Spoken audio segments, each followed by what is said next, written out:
G'day everyone, how are we? Hope you're all well. Just making sure my microphone's plugged in. What is it, Wednesday, the 21st of February. Year's nearly over. It's going quick, isn't it? It really is. 20, like bloody, getting towards the end of February already. Boy, oh boy, just felt like Christmas finished. Let me know if you can hear me and see me okay, everyone, please. Give us a bloody thumbs up if you can hear me okay. Mike Blakely's on over in Colorado, guys. Steve W's on over in the UK. So we've got some international guests on. Doing okay for Jack Turtle's on, saying g'day to everyone. Steve W's got me 5B5s up there in the mother country, everyone. So that's good to hear. Loud and clear from Ray Muller. I'll do a few shout-outs. Pete McMurtry down in Townsville. G'day, Pete. How are you, mate? Hope you're well. Gail, hope you're all well. Benny Hobbs. Gail saying loud and clear. Good to hear. Just want to make sure. Yeah, a couple of times I've forgotten to plug the microphone in. So the old fellas travels. G'day, mate. How are you? Hope you're well. Justin Dillon's on. The diddly donk fiery from Victoria. G'day, Justin. Hope you and Andrea are well, mate. Who else we got here? Brendan Milner. Steve from Soar Adventures. He's got 29 minutes left, guys, and he's got to go to bed. Steve, you should have been a Mexican, mate.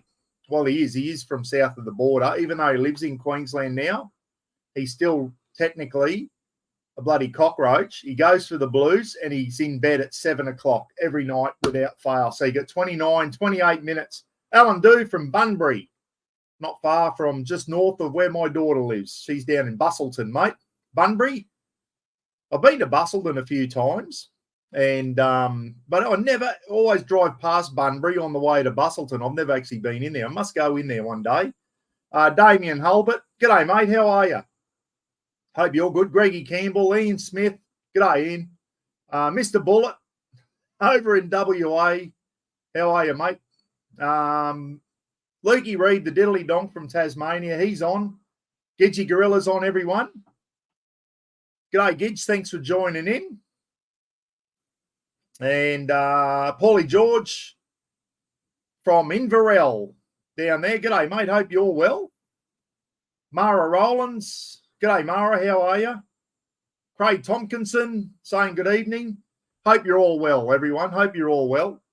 Now, listen, I'll try and keep it family friendly tonight, but when I go on a rant about the ADF, I do slip every now and then. So I'll try and not swear, everyone. If there's kids watching, it's probably not a kid-friendly one tonight. We'll talk about a bit of camping towards the end. End it on, I think. Burko, g'day, mate. How are you? Hope you're well. Hope that's not Neil Burkett. Burkett. Good morning, Buck. G'day, Mike. How are you? What time is it over there, mate? 6:33. It'll be Sparrowfart. The bloody... The sun's far from coming up in Colorado. Still be cold over there too, I reckon. Geez, we've had some rain here the last couple of days, guys. Bloody pissing down. It's stopped now. But, yeah, she's been a wet old day. I went out today with a driving lesson with a young fella, and he had the wipers going full bore. So I said, mate, this is what you're going to get when you drive around Innisfail. So you've got to get used to driving in the rain and that. So, yeah, a bit slower and a bit easier. Old fella saying g'day to Steve. Yeah, good stuff. Righto, tonight we're going to talk about the new announcement from the Defence Minister, Richard Marles, on the new structure of the Royal Australian Navy. Now, listen, there's some good news out of this, and there's obviously some negatives as well. I was in the Army, everyone. I wasn't in the Navy, so I'm going to keep it real simple. 1:33 in the morning, Mike. Mike, have you not been to bed yet, or did you get up early? Bloody hell. 1:33. That's commitment for you, everyone. Gee whiz. Andy Pandy's on. G'day, Andy. How are you? From sunny Melbourne. You've probably got more sun than us at the moment. We've been belting down all day. Oh, Andy Pandy there. That was an old name from the old channel, mate.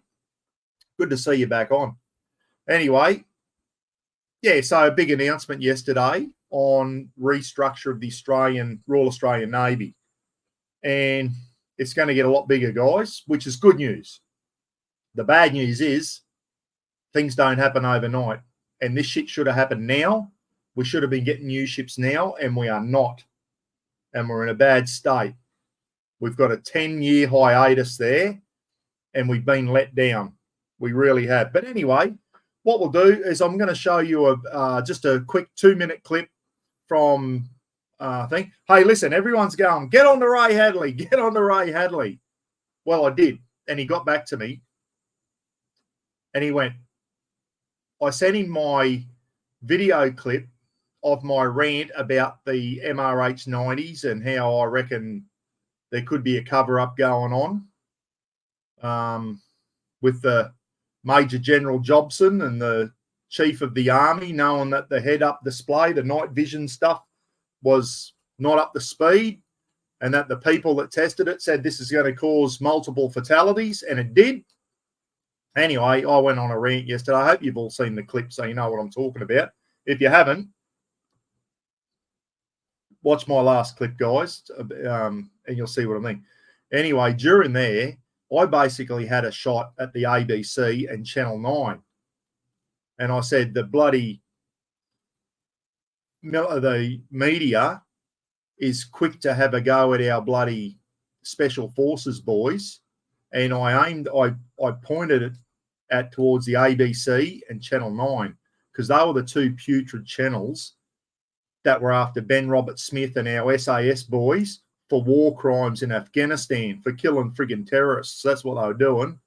They were killing the baddies. Apparently, you've got to be very nice when you kill people in war. You can't kill them too bad. So anyway, they were all over it. You've seen a lot of the stuff about the SAS, and the ABC went on a rampage about the SAS committing war crimes in East Timor. The unit I was with over there, what a load of shit. And, you know, that bloody West Timorese militia were executed by SAS and all that. Absolute garbage. They friggin' ambushed the SAS boys down at Suai near the West Timorese border, and the boys bloody give it back to them, and the baddies come off second best and were full of bullet holes. Apparently, you're not allowed to do that. Apparently, you're allowed to let them ambush you, and you're not allowed to shoot back, according to the ABC. We know how they go, the ABC. And the ABC and Channel 9 went hard after our Special Forces guys in Afghanistan, trying to get war crimes and all this type of stuff done. And one of our SAS soldiers has been charged with murder, war crimes and that. And anyway, we'll see what comes out of that one. So I had a shot at ABC and Channel 9. Ray Hadley gets back to me on an email, and it goes, mate, I'm going to pull it up. I'm going to read it out to you. I'm going to read out the first line, guys. I hope you can still see me. I'll pull my emails up. Ray Hadley, he gets back. Everyone's saying, get on to Ray Hadley, Buck. He'll get up him. Mate, I'm offended by your accusations of neglect by the media, including me. Max Nugent, which is one of the pilots of the MRH 90s that died. One of the officers is a close friend of my family, and his mother and father, Mariana and Dan, are very close to me and my wife. Okay, that's fine. But his first one there, mate, I'm offended by your accusations of neglect by the media, including me. We'll come back to that one. It's well and good to use a YouTube channel to conduct your own gathering of what you think are the facts. I'll tell you so much. I want answers. I'm cooperating with Green Senator David Shawbridge to make sure that all the facts are known and that there will be no ass-covering exercise. So that's good to know that Ray Hadley is working with the Green Senator that called out Major General Jobson and the Chief of the Army, who knew about the night vision displays being unsafe and being able to cause potential multiple bloody loss of life, which they did. Since the same type of chopper went down off Jarvis Bay, where through a miracle, no one, including infantrymen, because there were special forces on board that night, were killed. And I've been wanting answers as to how these choppers were back in the air before the answers. So he wants to know why the choppers went back in the air after the Jarvis Bay thing. Basically, there was an engine fault. That helicopter hadn't had a software upgrade, which led to an engine problem happening that night. And the pilot closed down the good engine instead of the bad one. So that's what happened there. Ray Hadley, you fuckwit, go and do some research and you will know why the chopper in Jarvis Bay crashed. It's come out and it's well known that, yes, it had an engine problem. They can fly on one engine. The pilot shut down the wrong engine. Without all the facts, the media, including me, can't make wild accusations that only disrupt family already destroyed by the loss of these young men. Max was just 24. Rest assured, it's never far from my mind. So I like some of the stuff what Ray said there to me, that him and Senator Shawbridge, or whatever his name is, are still on it. And I hope they do. I hope they keep their foot down. And at least Ray knows now that he doesn't want any ass-covering exercises by the military. But Ray hasn't served in the military either, guys. He wouldn't have a fucking clue, basically. So there you go. He's highly offended. What was it? I'll read it out again. It doesn't take much to offend people these days. Hey, mate, I'm offended by your accusations of neglect by the media, including me. And I worked out, I think, I didn't mention Ray Hadley in my clip at all. But I did mention Channel 9, and guess what? Ray Hadley, even though he works for 2GB Radio in Sydney, he's also employed by Channel 9 as a football commentator, and a fucking shit one at that too, I might add. So there you go. I was wondering why he said that, because I didn't actually have a crack at Ray Hadley, but he's highly offended because I had a crack at Channel 9 going after our Special Forces guys. So there you go. Ray Hadley's tied up with Channel 9. Say no more. Say no more. So for all the people who said, get on to Ray Hadley, well, I did, and there's your answer. I offended him, apparently. There you go. We'll move on. Friggin' doesn't take much to offend people anymore, does it? Dead set. Anyway, we'll keep going. Now, I'm going to show you a big announcement that's been made yesterday about the Royal Australian Navy. We'll watch the clip and then we'll talk about it afterwards, eh? So it only goes for a couple of minutes, everyone. Present. Video file. Desktop. Present. Now, I forget how to do this. Can you believe this? Present, share screen. I told you, it's been a while since I've done this. Share. Right. Hopefully you can all see this. Let's go. Since World War II, with more ships, more firepower, and costing a lot more money. The new blueprint for Australia's Navy unveiled today, designed in response to aggression from Beijing. The fleet includes ships that can operate without a crew and will predominantly be made in Australia. Whistled aboard the flagship of the fleet. The Defence Minister hand in hand with those who fly our flag before handing over a much bigger fleet. This will be the largest surface combatant force we've operated in. This dickhead here, Chief of the Navy, soon as a big announcement's made about getting more ships and all that, he's got his fucking face all over the cameras. Where was he when the Navy was in poor shape and we had problems? We had manning problems. We haven't got enough people to put on our ships. Our submarines were having problems. We haven't got the crew for our subs. Haven't got the crew for our Anzac frigates. Our Anzac frigates are friggin' getting long in the tooth.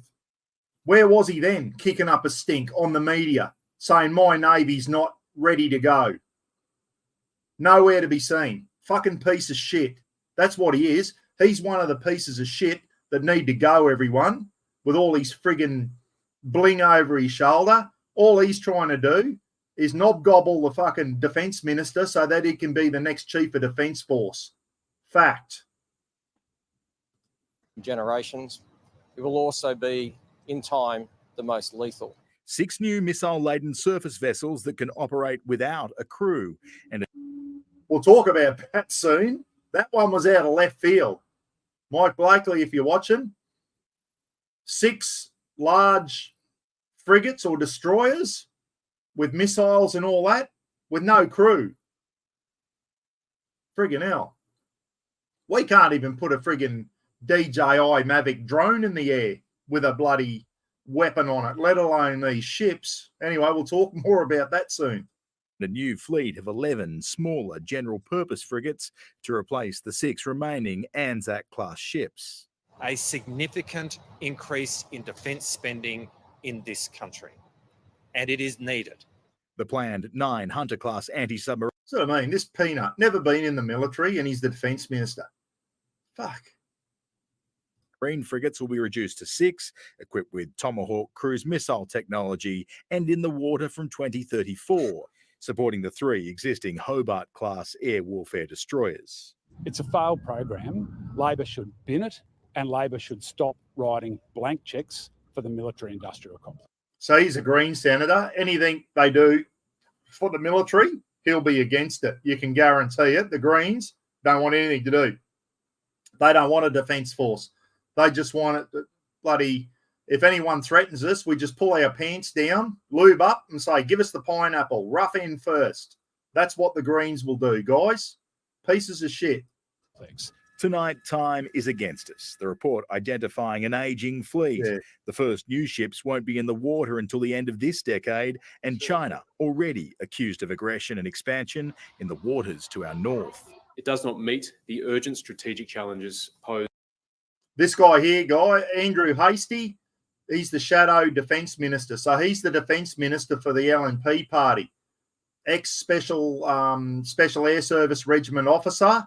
I think he was a captain in the SAS, Beret qualified, and has served in Afghanistan and that. So this guy's been there and done it. He's ex-army and a very smart man. This is the type of guy you'd prefer to have as a defence minister than someone who wouldn't know a fucking tank from a submarine. By this dangerous world. We should stop dreaming dreams about the perfect future ship and build ships that actually exist. That guy there, Michael Shoebridge, he's the senator that grilled Major General Jobson and the chief of the army over the night vision helmet guys that led to the death of the 4 air crew. So he's a Green senator. Normally I don't like Green senators. He's probably anti-defence as well, but good on him. And apparently according to Ray Hadley, him and Ray Hadley are in the background and they're not going to let things lie, which is good to know. It's good to know. And I hope they keep pushing it. I hope they don't let this bloody MRH crash get swept under the carpet if there was neglect. It's up to him and hopefully Ray Hadley to keep, and not only them, I hope there's other people doing it as well. That actually exist. Build, we will. Permanent construction at the Osborne Shipyard in South Australia and Henderson Precinct in WA, promising an extra 3,700 jobs at a cost of $54 billion over the next decade, $11 billion. That's peanuts compared to our submarine program. That $54 billion small compared to the nuclear submarine program. We'll talk about that soon too. More than planned. Both cost and construction timeframes are ambitious, but the greatest challenge to this program may just be finding the manpower on and off the water. Yeah. We're taking a funny notion. We're actually going to train people. A fleet of the future, we're told, but a future that's uncertain. There you go. There you go. I'm back, I think. What do you think of that one? How do these ghost ships operate, Buck? I don't think we know yet. I don't think the Defence Force knows yet, mate. I think they've pulled that one out of their ass. It's come out of left field. The Americans are... Andy Pandy, great comment. I'm going to highlight... Yeah, get ready for the pineapple, everyone. Oh, dear. Oh, that's funny. That is an absolute... crack up, that one. Yeah, these ghost ships. The Americans are still tinkering with these ships that are, and I've forgotten the bloody proper name. I'll tell you the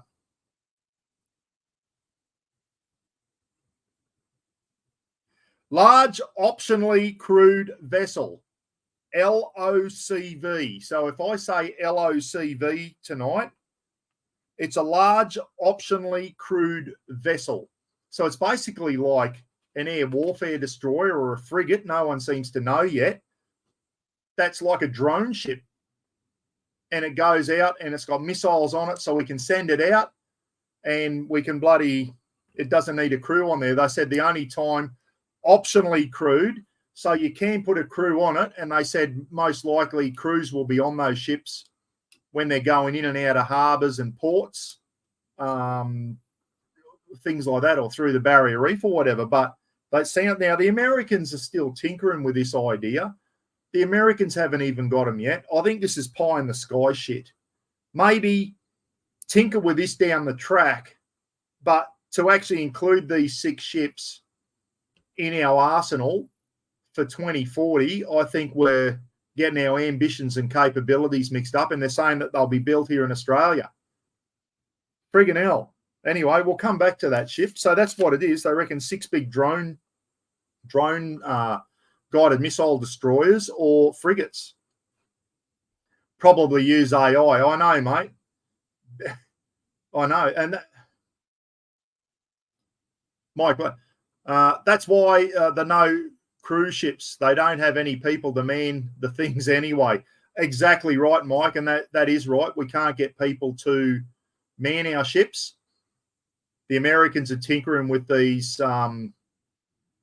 we'll call them drone ships, okay? Big drone ships that don't need crew. I don't know. What happens when a fire breaks out on it in the middle of the ocean? There's no one there to fight the fire or whatever. You just lose it? I don't know. Yeah. We'll have 13-year-olds in their bedrooms firing the weapons via Xbox, Ian reckons. Yeah, probably will, mate. So there you go. Big announcement. A big announcement that they are expanding the Navy. Now, listen, that's good news. As I said, the Australian Navy, Royal Australian Navy now, I'm talking combat ships, guys. We've got 3 air warfare destroyers. 3.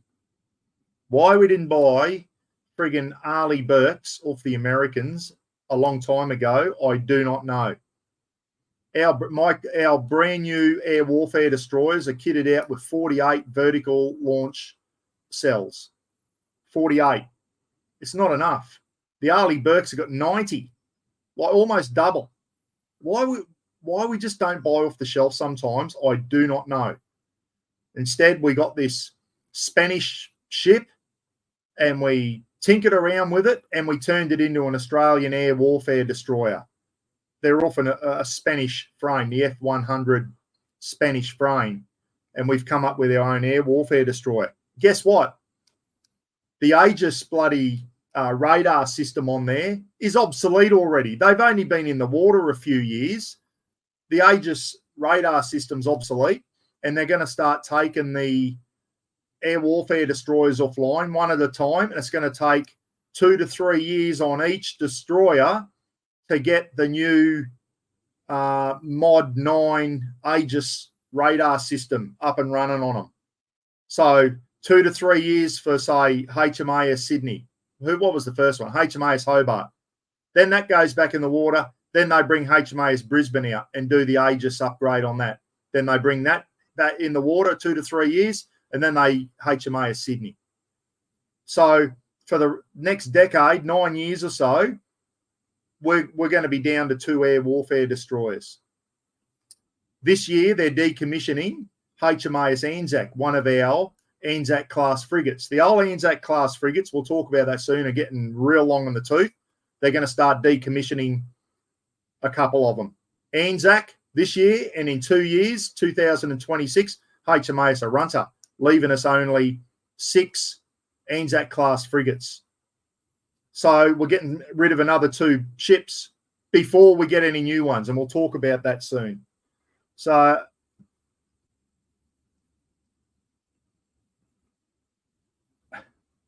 when he's dead, Another big announcement. I'm going to buy everyone in the Mr. Buckaroony community a new Ford Raptor in 2070. When he's dead, everyone. Gidgey will be 100 years old in 2070. So don't expect that new Ford Raptor. So anyway, we're going to go through the slideshow now, guys, and we're going to talk about each type of ship and have a bit of a thing about. The UK Navy doesn't have a ship-to-land missile capability, okay? One good thing is our air warfare destroyers and our new Hunter-class frigates are going to be equipped with Tomahawk cruise missiles of the Americans, and so will our submarines, which is good news. So there is some good news. We need to have a bit of clout. Steve W. A UK astute nuclear submarine has had a second failed launch of a nuke missile, which came down close to the sub. Oh dear, that's not good news. There was Australia is getting. We'll talk about it soon. We were thinking of going with astute submarines, Steve, as an interim submarine before the new AUKUS subs come in, which will be British nuclear submarines. The replacements for the astutes are going to be your, I think, the AUKUS type submarine. So. Yeah, geez, that's not good. That's like bloody firing a missile and she comes back at you. Not good at all. Anyway, let's add to the stage, everyone. We'll go through the Royal Australian Navy. I'm going to keep it in layman's terms. I'm ex-Army, guys. I don't know much about ships and all that type of stuff. But that thing there is a landing craft heavy. We've got the HMAS Canberra and the HMAS Adelaide. That ship there is also is a Spanish designed. I think a lot of that ship was built in Spain and finished off here in Australia. Townsville in the background, if you're wondering. Castle Hill, the big red hill there in the background. And the port off to the left, I can see the casino. And Mount Stewart right out in the background there. That's HMAS Adelaide. I'm pretty sure Adelaide's LO2 and LO1 is Canberra. Don't quote me on that. That's either Canberra or Adelaide. Pretty sure it's Adelaide. Or Townsville, where it spends a lot of time. It's an amphibious ship, guys. It's kitted out with a hospital. Fantastic if there's a natural disaster in one of the South Pacific countries or whatever. This thing can bring in a lot of stores. It's got a fully kitted out hospital on board, all that type of stuff. It's like an aircraft carrier, only on a smaller version. That there is designed off a Spanish one, guys, and you'll see that soon. So we've got two of those, landing craft heavy and basically 2nd Battalion Royal Australian Regiment, which is an amphibious type. It has an amphibious role. It's like what the Americans, they have a similar ship, amphibious ship, Wasp class or whatever they are, and they'll have their Marines on board. Only they got a lot more shit on their ships than what we have. I can see one lonely French Tiger helicopter on there, ARH, Armed Reconnaissance Helicopter, which are going to get the arse shortly and are going to be replaced by AH-64 American Apaches, which is what we should have got in the first place instead of those things there, which took 8 years to get operational because they couldn't get them working properly with missiles and all that type of shit. That's a ARH. So there you go. The Australian Landing Craft Heavy, HMAS Adelaide, I think it is, or Canberra, I think it's Adelaide, with one lonely helicopter on there. No MRH-90s on there. We're scrapping them. We're putting them into a big hole, everyone. So there you go. Unbelievable. So we got two of those. The Adelaide, it broke down off Fiji last year, and they couldn't get it going again. So I don't know what happened to it, but it broke down, and they had to fly experts out and land them on the ship to get it going again. She was dead in the water or Fiji somewhere for a couple of weeks. Absolutely embarrassing. That one there is a Wasp class amphibious helicopter landing. It's basically the American equivalent of what you just saw of the Australian one. Notice the difference there. Notice the difference. That one there's got V-22 Ospreys, which have got a bit of a checkered past as well. I think about 50-something 54 or 56 deaths, American deaths in the V-22 Osprey. Takes off like a helicopter, and then the propellers go forward, and then it flies like a plane. I think they're bringing out a new version, and I'll tell you what, if they got it right, I'd like to see Australia get those things. I really would. Look what else is on there, everyone. Something you need if you're going to do an amphibious landing. It's always nice to have air superiority and air cover, isn't it? Have a look at it. F-35 Lightning II's on there. Fifth generation stealth fighters. And you're probably thinking, how do they take off, Buck? They're the F-35Bs, okay? F-35B Stovall, static takeoff, vertical landing. So these things can take off like a helicopter, okay? The F-35, the Australia's got F-35s in our Air Force. They're the Alpha model, which take off on a runway. These ones here can take off, the Bravo F-35Bs, they can take off like the Harrier jump jets. They take off like that, and the Americans also have the F-35C, which are rigged up to take off proper aircraft carriers, okay, with hook arresters on them and all that type of stuff.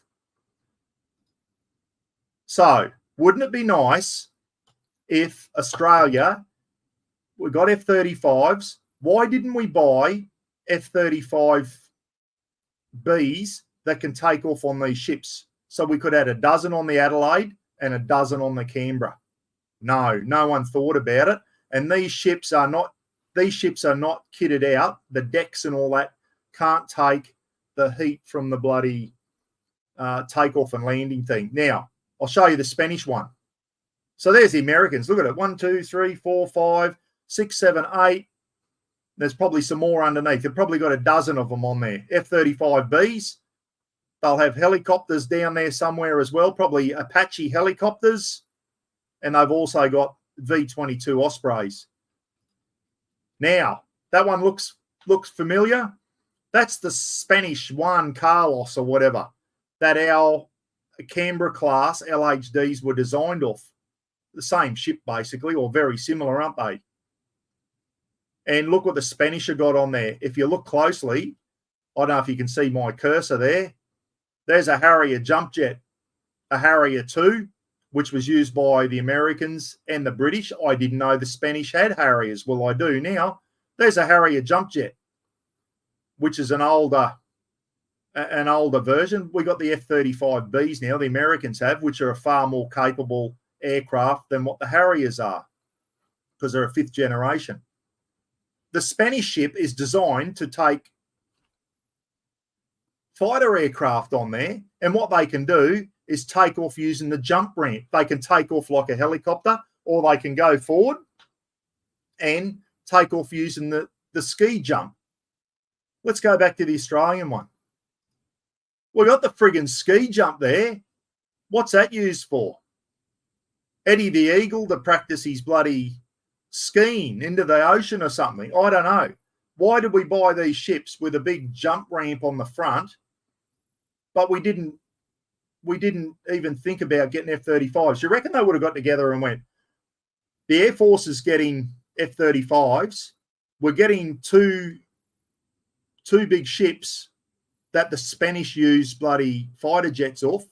Why don't we make our ships so that they can take F-35Bs, and we buy 24 F-35B fighter aircraft for our amphibious thing?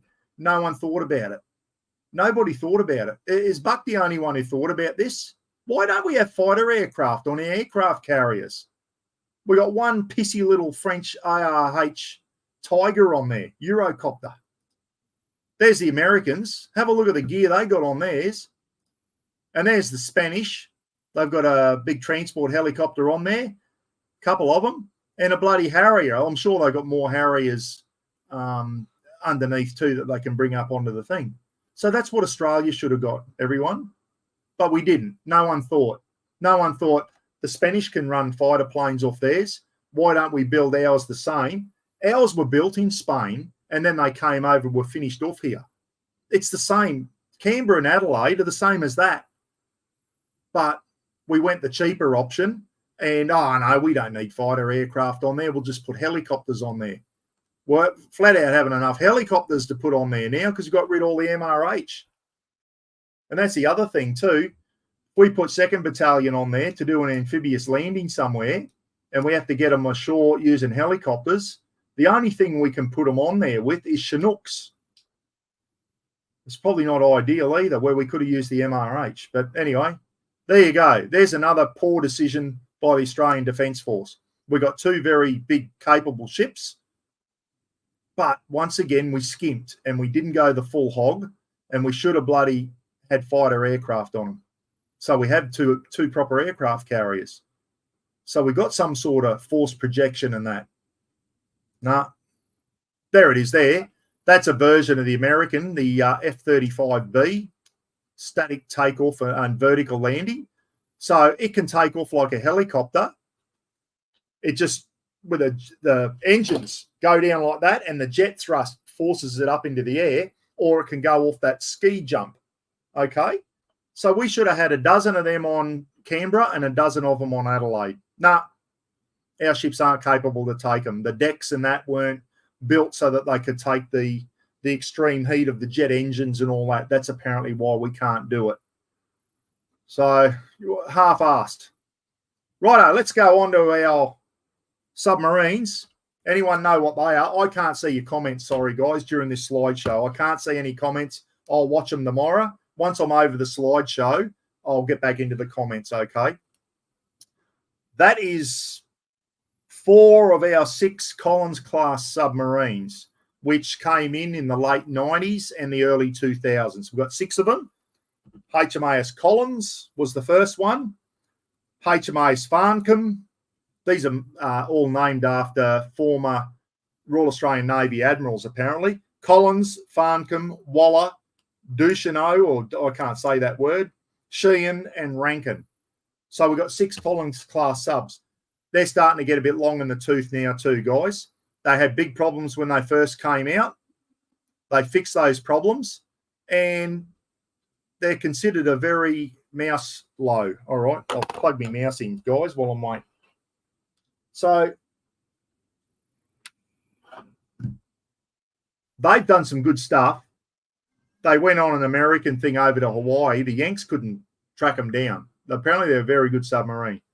And one of them, they were designed off a Swedish design, and both an Australian sub and a Swedish sub on war games with the Americans apparently got inside the carrier strike group and managed to do a torpedo strike on one of the aircraft carriers. So, yeah, there's a couple of good things on YouTube about our Collins-class submarines. They're getting long in the tooth now, and they were going to replace them with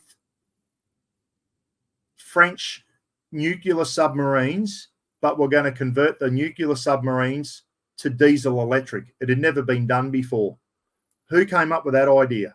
Who thought it would be a good idea to buy French Barracuda class nuclear submarines? But no, we're just going to take the nuclear reactor out and we'll put a diesel electric in there. And it's never been done before. What possibly could have gone wrong? And then down the track, they said this is a shit idea. After the Liberal National Party decided to be a good idea, someone said it's a shit idea. We got out of the contract. The French hate us now, and it cost us $7 or $8 billion to get out of that contract. My God. They were looking at replacing there were 3 candidates to replace the Collins. An even bigger Australian-built Collins-class submarine, Son of Collins, they were going to call it. That may have worked. We already had the capability to build those. They were built in Australia or for Swedish design in South Australia. So we could have gone with an upgraded Collins-class submarine that was able to launch bloody Tomahawk cruise missiles. They're all kitted out with American type stuff inside, fire control systems and everything. So they're quite a capable submarine. They're just getting a little bit long in the tooth. They got to bloody do us a bit longer yet, let me tell you. Some of the candidates, Raph is up a frog. Some of the candidates was a new Collins, a Japanese Soyuz class submarine, which were quite good, or a German submarine, a U-boat. So we decided to go left field and get a French nuclear submarine and try and convert it to diesel electric. And that cost the taxpayer billions and billions and billions. I sound like Donald Trump. Billions and billions and billions of dollars to get out of. And now, what are we doing? So, but they've been a good sub for us. They got off to a shaky start, but they've done their job. And apparently we don't have the crew to crew all 6 now. I don't know. If we had to put all 6 to sea now, I'd like to know how many we could actually, if they said, go to sea now, how many would go? I reckon we'd be lucky to get 2 out to the ocean. Who knows? Apparently we don't have the crew for them. No, I wouldn't volunteer to be a submariner. I think you'd have to be a special breed to be a submariner, guys. Not for me. That there is a Virginia-class nuclear submarine. Someone, and I was saying this years and years ago, why don't we replace our Collins submarines with nuclear? To tell you the truth, our Collins-class submarines should have been nuclear. We should have gone nuclear before Collins. After we got rid of our old Oberon class, we should have gone nuclear then. But no one, Australia wasn't in a position to even think about nuclear then. I'm quite surprised we've even thought about it now, to tell you the truth. I didn't think we'd have the balls to do it, but we did. So in 2032, we are getting 3 second-hand Virginia-class nuclear submarines off the Americans. First one, 2032. The second one, 2035. 11 years' time. See where I'm going?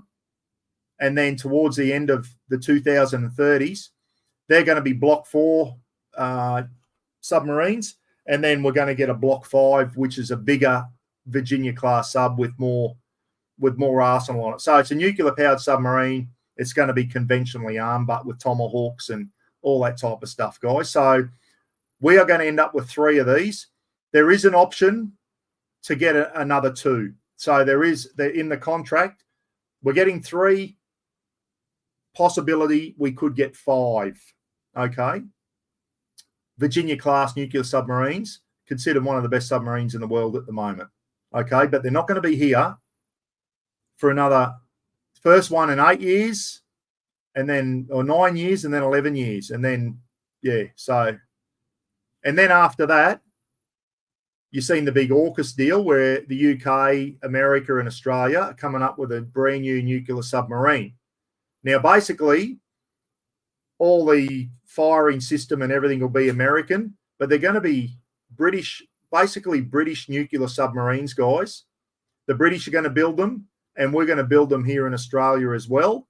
And I think the Americans will have a lot of input into the nuclear reactor and all that type of stuff, okay? So it's a trilateral thing. AUKUS, which is a good thing, and China did get a bit upset when they heard about this. We're going to get 8, apparently. We're going to be, and this is $230-something billion. We're going to be getting 8 AUKUS submarines in the 2030s into the 2040s. So they're a long way off yet. So we could end up with 8 AUKUS nuclear submarines and 3 Virginia class. I'd like to see us go with a 4th Virginia class and round it up to 12. I've seen a lot of stuff saying we should have 12 submarines, 6 on the East Coast, 6 on the West Coast. So you could have 2 AUKUS and 4 Virginia class over at HMAS Sterling, Fleet Base West in Western Australia. And you might be able to have 6 AUKUS subs based on the East Coast somewhere. Where that is, we don't know. Brisbane, where Newcastle and somewhere else, Port Kembla or somewhere, where or Newcastle and somewhere else. They don't know where the fleet base is going to be thing there. But we do need 12 submarines. We could only end up with 11. We need to get a 4th Virginia class so that we've got 12 nuclear submarines.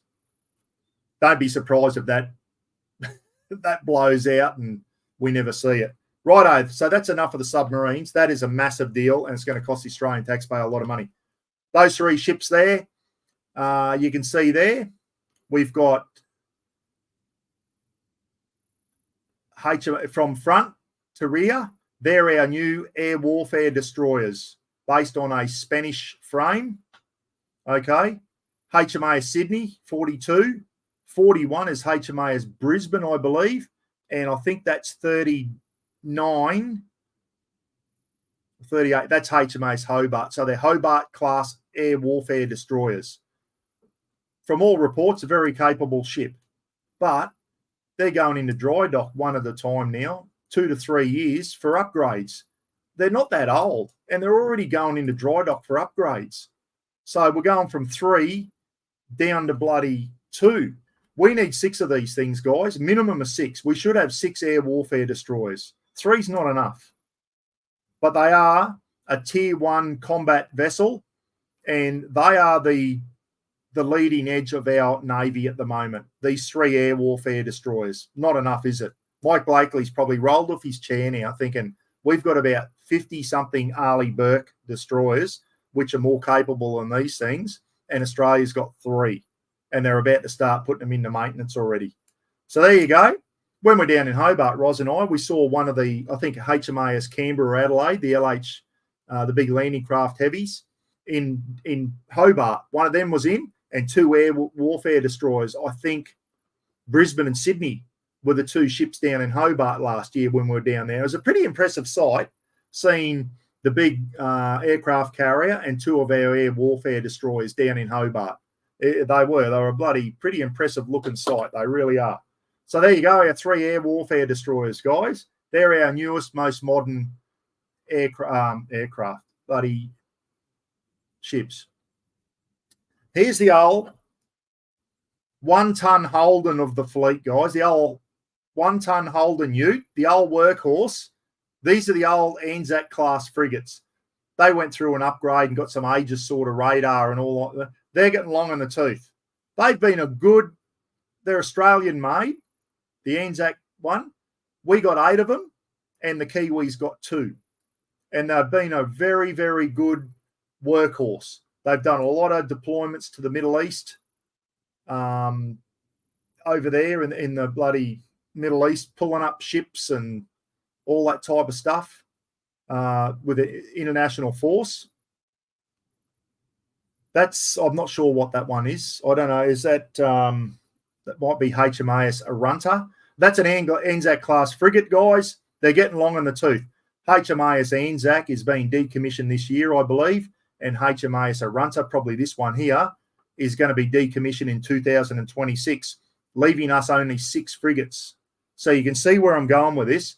Yeah, we're getting new frigates, which we're going to talk about soon, but we're getting rid of our old stuff before our new stuff arrives. Shouldn't it be the other way around? Shouldn't we have a new fleet come in, and once that's deemed able to stand up and to be battle ready and deployable, then we start decommissioning our old fleet? That's the way I would do it if I was the Defence Minister. You don't bloody get rid of your old stuff before the new stuff arrives. You know what I mean? Like, it's bullshit. But anyway, they're doing it. So we're going to be down to 6 Anzac class frigates soon before we see any new ships arrive towards the end of the decade, if that happens at all. These are the frigates that were due to replace the Anzacs, and we were going to go from 8 Anzac frigates to 9 of these things, and they are a Hunter class frigate, and they're going to be a good frigate, guys. They really are. That's now been cut down to 6. Okay, they're cutting it down to 6, and the reason is, when they made the announcement that we're getting 9 of these Hunter-class frigates, which are basically a modified Type 26 frigate that the British have got, Australia said, no, we want to modify the shit out of it. And guess what happens? Instead of buying it off the MOTS, military off the shelf, from the Brits, or saying to the British, listen, we want to build Type 26s down here, the British would have said, yes, we're building these in Australia, guys. These ones here being built in Adelaide. The original cost in 2018 for 9 of these was $35 billion. Within a couple of years, that had blown out to $45 billion. And then it's just blown out to $65 billion. It blew out by $30 billion.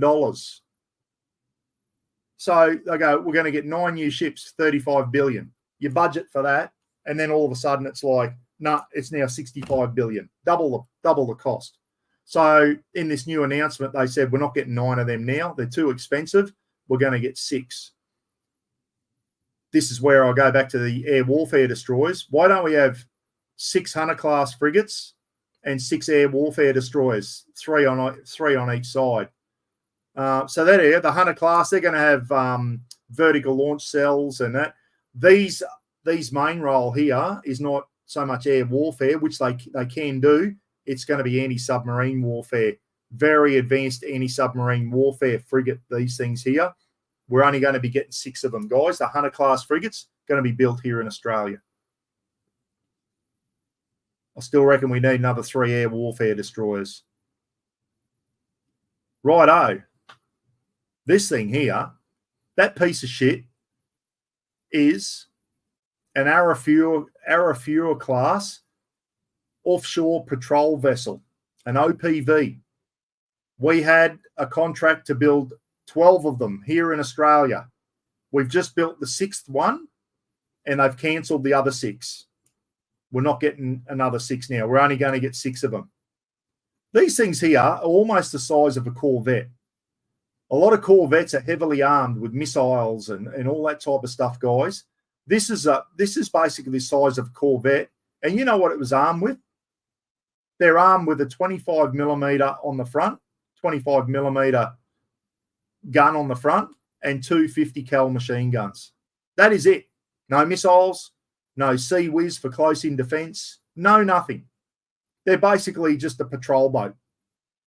Okay, they're just a toothless tiger and a bloody project of concern.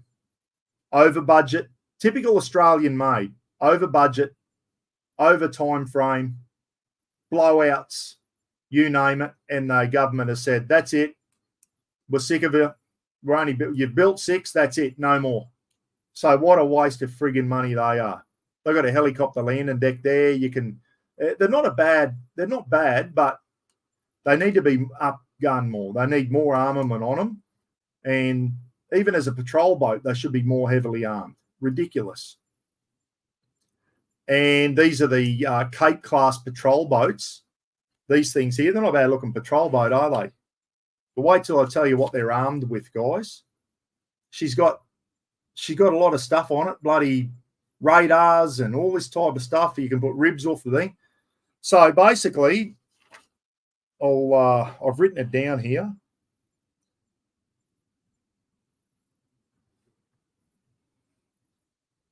Come on, where is it? Where is it? Where have I written it? Cape class. Here we go. Sorry. Border Force have got 8 of these things, guys, and the Royal Australian Navy's got 12.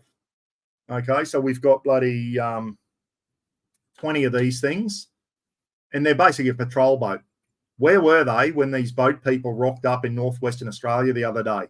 They were nowhere to be seen. These things are armed with 250 caliber machine guns. That's it. That is their armament. 250 caliber machine guns. You are kidding me. They should have at least had a 25 mil on there. The next one here is the Border Force one. So that's the same boat, but Border Force. Personally, I'd like to see all 20 of them just be given to Border Force. Okay, so that Border Force can use them for illegal fishing, drug smuggling, boat people, all that type of stuff. Just give the Royal Australian Navy away and give them all to Border Force. Give Border Force 20 of them and beef up Border Force. And all they've got for armament is 250 caliber machine guns. Not good enough. They should have a lot more armament there, but piss them off. The Royal Australian Navy doesn't need them. Give the patrol boat tasks all to Border Force and let the Navy concentrate on war fighting. That's what I reckon. Beef up Border Force and the Royal Australian Navy. Get rid of this type of stuff. Get rid of the patrol boat duties and let's concentrate on Tier 1 and Tier 2 combat fighting vehicles because these are certainly not that. They're a patrol boat. They're a nice looking boat, aren't they? Australian made again. Aussie made, but underarmed yet again. Just ridiculous. Anyway, there we go. I'll exit the full screen so I can see the thing there.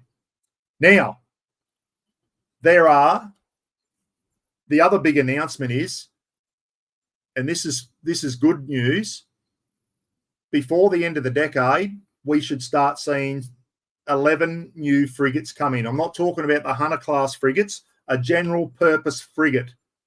Now, unlike the Hunter class, which are a Type 26 British one, we're modifying the shit out of it, which is why the costs and the time blowouts and all that are happening. The government has just announced we want 11 frigates, heavily armed, MOTS, military off the shelf. So the 4 countries that we're looking at is South Korea, Japan, Spain, and Germany. All have frigates currently being used. So the idea is to buy 3 off whatever country we choose. So they're going to go through an evaluation process now and pick out which frigate's going to be best for Australia. Get 3 quickly towards the end of this decade and buy them off the shelf from the country. Say we buy the Japanese one. We buy the Japanese one off the shelf, and then they're going to try and get and build the other 8 here in Australia. They probably got a better chance with either Spain or Germany, to tell you the truth, because the Anzac class frigates were based on a German design, and our air warfare destroyers are based on a Spanish design. So they've already let us build that type of ship here in Australia. Don't know if South Korea will let us do it. Maybe Japan will let us do it. So we're going to get fast-tracked 11 of these new general purpose frigates, and they've already said we're not modifying them. We're buying them off the shelf as they are. They come with what they come with. The armament they've got is what we got. When you start wanting to modify it and make it an Australian bloody flavour, that's where cost blowouts happen and time happens. So there you go. So by the 2040s, I've written it down here, guys. The Australian Navy is not looking too bad. I wish it was looking like this now. Not in bloody, like we've got a 10-year hiatus. We really have. Where do I write it down? I've got shit everywhere here, guys, and it doesn't make sense. So I'm going to add it up for you now. So by 2040s, we should have 3 air warfare destroyers, 6 Hunter class frigates, which are an anti-submarine and air warfare type thing. What else did I say? 11 general purpose frigates and 6 of these bloody drone destroyers slant frigates. So that's 17, 20. So our fleet will be 26 combat ships. It's still pretty piss poor, but it's a lot better than the 11 we've got at the moment. So we're going from 11 to 26. The Royal Australian Navy is growing. But the problem is we should be bloody, like when the Anzacs, halfway through the Anzac life, the Anzac frigate life, we should have been really ramping up the new frigate then, so that the new frigates are coming in, and as a brand new frigate comes in and gets deemed you're ready to go to war, we then decommission our oldest Anzac. Another new frigate comes in, second oldest Anzac goes, so that we've always got that capability. But no, our frigates are a long way off at the moment. The general purpose ones, the first 3 won't arrive till the end of the decade. But this year we're starting to decommission HMAS Anzac and then HMAS Runner in 2 years. So we're losing ships before we get any. That's what I'm trying to say. Bloody hell. But anyway, there you go, guys. What do you reckon? What do you reckon of the new Navy?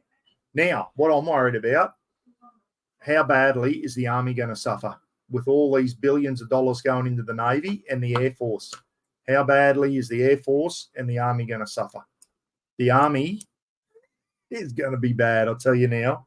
It's going to be bad. We're supposed to get 450 infantry fighting vehicles. They've already cut that down to 129. See what I mean? They're robbing Peter to pay Paul. And the Army will get worse, and hopefully the Air Force won't. Yeah. But anyway, we'll see what happens. I don't know if I'll be around when the Royal Australian Navy has 26 ships. We'll see what happens. Anyway, that's it, guys. That's all I wanted to say about that. I wanted to give you an update on what our Navy's going to look like. I think we should have 6 air warfare destroyers instead of 3, 6 air warfare destroyers, 6 Hunter class. These drone ships, that's pie in the sky shit. I would have liked to have seen us just get another, I don't know, maybe stick with the bloody another 3 air warfare destroyers and maintain and still get the Hunter class and don't worry about these drone ships because they're a long way off. The Americans haven't even developed them yet. They're still experimenting with this type of stuff. So they're a long way off if it happens at all. So, and that's what that guy said in the video. Let's start building ships that exist instead of putting down, we're getting 6 drone ships and no one knows how to build them yet. Like those 6, the money for those 6 should have gone to more air warfare destroyers, I reckon. But anyway, let me know what you reckon. Buck for Premier. That's it. That's all I'm going to talk about tonight, about the military. I've been going an hour, jibber-jabbering on that. So let's go back. Iranian, yeah. The other thing too, these drone ships, why don't we start developing Australian-made? Has anyone watched the Ukraine war? Half the Black Sea fleet has been sunk. The Russian Black Sea fleet, half of it's on the bottom of the Black Sea. And Ukraine doesn't have a navy. And you're probably thinking, how do they do that? How does Ukraine sink all these Russian ships in the Black Sea and they haven't got a navy? Tell you how they're doing it, with drones. Drone ships. There's some good footage out there. Russian ships going along, and at night time, 3 or 4 of these drone boats, they're like a speedboat, a drone boat, are just smashing into the side of the Russian ships and punching big holes in them filled full of explosives. Maybe that's something Australia should be looking at. Having a look at what's happening in Ukraine and seeing how useful small drone boats are. Instead of building these big 6 ones, get a massive amount of drone with long range capability. So if we ever get threatened 300 miles off our coast, we can send bloody swarms of drone boats out to take them out. We got to start thinking outside the box. Yeah, I'm going to talk about the police commissioner in a minute, Chrissy. I'd like to see Australia. We still don't have any offensive drones. No offensive drones. Well, come on. You've seen how drones are just almost taken. Drones is what keeping Ukraine in this war against the second most powerful nation in the world, guys. Russia. Well, they were when they started. They're not now. Ukraine's really sticking it to them because of offensive drones from the air and also the sea. As I said, half the bloody Phil, there's a company in Victoria that was developing drones for the Australian military. Yeah, there are some drone companies, Australian drone companies out there with some pretty sophisticated drones. We got the capability, everyone, but the ADF's not buying them. We'll end up selling them to another country, mate. We got no offensive drones at the moment. Air Force, Army, Navy, nothing. No offensive drones. We need to get on board. We need to get up with it. And these drone boats, the drone submarines, like there's a lot of weaponry out there now, guys, and it's like we're getting left behind. We really are. We need to think outside the box. Someone needs to go, righto, if China does come down and have a crack at us and they put a fleet of ships off our shore, 300, and want to start lobbing missiles, well, guess what? They're going to have drone boats, small drone boats, and long-range missiles and all that type of stuff coming at them. We need to hit them before they hit us. And I'm talking about our LHDs already been out at sea, a couple of 100 kilometres offshore, and then putting our F-35s up if we had them with long-range air-to-ship missiles so that we're hitting them a long way away from Australian shores, if you know what I mean. But we don't have that capability. If we can deliver pizzas with drones, surely we can arm them up. Yeah, I know. But the Australian Army, once again, why isn't the Chief of Army, why isn't he going? We're behind the 8 ball here, guys. Look what's happening in Ukraine with offensive drones. We don't even own one. Let's get our shit together. But no. Anyway, let's stop talking about the military. I'll get too bloody pissed off when we talk about that.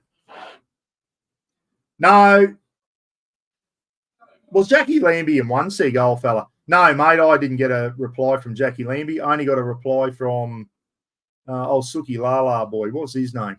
Ray Adley. I'm offended by your accusations of neglect by the media. And I thought, where'd that come from? He works for Channel 9, that's why, because I bagged out on Channel 9, and he's employed by Channel 9. So fuck him. And fuck Channel 9 and the horse they rode in on. Want to have a crack at our bloody SF boys up their ass. Yeah, as I said, I was wondering, I thought, where's that come from, Ray? I didn't have a go at you. I had a go at Channel 9. I forgot Ray Hadley's a football caller for Channel 9. And as I said, a shit one at that. Probably the worst bloody rugby league caller getting around. Onto the police commissioner, Katarina Carroll. I had found out that, she was born in Innisfail. I did not know that, or if I did, I forgot. Katarina Carroll, the Queensland Police Commissioner, has put her resignation in. Now, a lot of people are going, there was a lot of unrest. The troops were restless and were saying that they weren't being supported in the Queensland Police. Queensland Police are losing a lot of people in high numbers, and it all falls on the Police Commissioner. Now, listen, there's a fair chance she's probably in that position because Anastasia Palaszczuk put her there. She was the Commissioner for Queensland Fire and Emergency Services. Never been a firer in her life.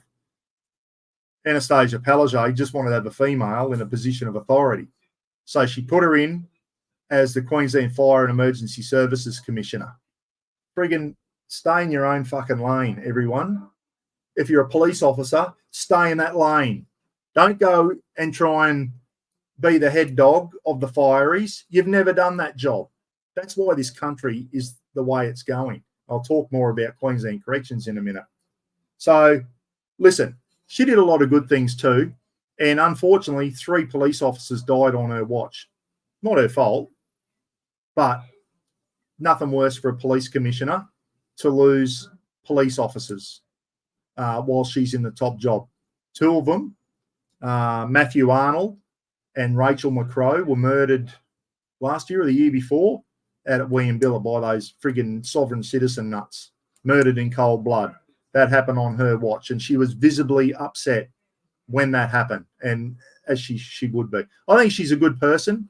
I think she did some good things as police commissioner, but she was in with the wrong government. She was here while the Labor government was in. Maybe if she was in with a different government, she might have been an even better. Yes, Ian, we'll talk about that dickhead too in a minute. So anyway, good luck to her. She's done the hard yards. Apparently she used to do undercover detective work in the prostitution squad and all that stuff. She's done some hard yards in her younger day, Katarina Carroll. And when I was in the coppers, a lot of people knew her and spoke highly of her. So well done. Well done on her getting the police commissioner. Got no problems with her being the police commissioner. I had a problem with her being the Queensland Fire and Emergency Services Commissioner. Well, stay in your own lane. But that was Palaszczuk just wanting a female up there, to project a female. Best person for the job, not on your gender, I say. But good luck of her. She did some good stuff as police commissioner, but with all the juvenile crime and that, I don't think she was outspoken enough to the government saying this is bullshit. You need to hammer it. And you know why? Because as soon as she speaks up, she knows she's going to get the arse. Well, guess what? You got to bloody speak up. That's what you're there for. If she wasn't happy with the way the government was dealing with these juvenile crime and all that, being too soft on it, the justice system being too soft, she should have been speaking up, like the Chief of the Navy. Why wasn't he speaking up when the Navy was shit? But as soon as there's new ships coming in, he's on the camera there. Same as the Chief of Army. Why isn't he in the media?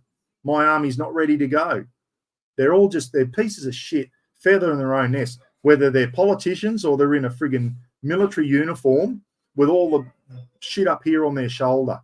Pisses me off. No one's game. Nah, not running for Parliament, mate. I'd last fucking 2 minutes. So, you know what I mean? It's just bullshit. They're weak as piss. No one's going to say anything anymore. And that's the good thing about now that I'm not working in these government departments, I can friggin' say what I want. And I can call people out And if I think something's bullshit, I'll say it. And if I say something's bullshit and you don't agree with me, let me know, guys, please. Don't think I'm sitting here and I'm bloody, I try and do a bit of research so that I'm spitting facts. Channel 9 own, there you go, Justin. Channel 9 owned 2GB and 3AW. And that's where he got the offended, the wet wipe. There you go. Because I saw Ray Hadley's responded to me. At least he responded to me. It's better than what Bob Catter and Jackie Lambie and friggin' a few others have done. No one wants to talk to me. Channel 9 owned TGB. Yeah, well, there you go. That explains it now, mate. Well, I can't say the C word. No, I won't. I don't like saying the C word on this channel, guys. These are weak. You know what? I'm offended. Friggin' harden up, mate. Spoon of cement in your coffee in the morning. Harden up a bit, Ray. Weak as piss, mate. You're a poor football caller. So I wasn't having a go at Ray. He should be calling this shit out. But no, he can't say too much, can he? If he doesn't agree with Channel 9 calling out our Special Forces boys, he can't say anything or he'll get sacked. See what I mean? Everyone's muzzled. Everyone's fucking muzzled. No one's game to say it. No one's allowed to say anything. So much for freedom of speech. No one can say anything unless you're Mr. Buckaroony and you don't have to answer to anyone except Roz. So there you go. Yeah. Oh. Mr. Buller, I've got a funny joke about that, but I won't say it on this channel. It's a funny joke. Buck, I respect your me honesty. When I met you, you were the great down-to-earth person. I can't tell others or make comments or post because Queensland Education watches everything. Yeah, I know. And I wouldn't expect you to, Nathan. I know when you work in a government job, you can't say anything. Russ said, Buck, I want to come on and talk about corrections and how fucked it is. I said, Russ, you're still in, mate. You can't. You'll get sacked. They'll get you under the code of conduct. They'll get you against the code of conduct and they will sack you. That's how it works. We can use PNG and Butterworth airstrips to extend our range. Yes, Jason, absolutely. Absolutely, we could. Yep. And one would hope that a lot of the Asian nations, Philippines, Indonesia, Singapore, and all those places, they don't like China either. So one would hope we're not going to be on our own. And that's one thing we've got to still remember. China ain't going to attack us. I can never see China coming down here and trying to invade Australia, guys. They'd have to get through the Yanks and all the other Asian countries and all that type of stuff. China's bloody blue with Taiwan, Philippines, Vietnam, who's got a strong military. Indonesia's got quite a strong military. None of them are pro-China. So, you know what I mean? If China come down to have a crack at us, they've got to get through a few places beforehand, haven't they? And that's really why we need these Virginia-class nuclear submarines to chop them off at the pass. That is a must. These nuclear submarines are a must, guys, for us, I think. They really are. Wouldn't it be good if we didn't need a military and we didn't have to spend billions and billions and billions of dollars a year on the military? It's an evil necessity. It has to be done. And if you're going to do it, you've got to do it right. So Katarina Carroll, police commissioner, retiring at the end of the month. Good luck to her. Thanks for your service. She's, I don't know, she's just got mixed in with the wrong. I'm sure she was a good police commissioner, but once again, she can't speak up, can she? Otherwise, the Premier goes, I don't like you. You're saying bad things about my government. You're out of a job. And let's face it, the police commissioners are appointed by the government. Absolute bullshit. Yeah. Does China own Darwin Harbour? I believe they've got a 100-year lease on it. Jennifer, who thought that was a good idea to let China lease Darwin Port? My God, where our ships and that would be leaving from. What could possibly go wrong with that deal? There's some diddly donks around making some bad calls, isn't there? And you're just a dumb prick like me. I don't consider myself bloody, I don't know a lot of things, guys. I try and apply a lot of common sense to my decisions. And some of the decisions that come down range from the government, and you just go, that doesn't make sense. Just apply a bit of common sense logic to it, a bit of common dog fuck, we used to call it in the army. And they're just not I don't know. Yeah, I know Indonesia hates us with a passion, so don't expect them to help us in any way. Yeah, but they're not pro-Chinese. There is a bunker system at the airport, Brad and Denise said. Yes, we're not friendly. We make out we are. I know when we were going into East Timor, they were bloody Indonesians were there going, oh, we got graves waiting for you, Australian soldiers and all that shit.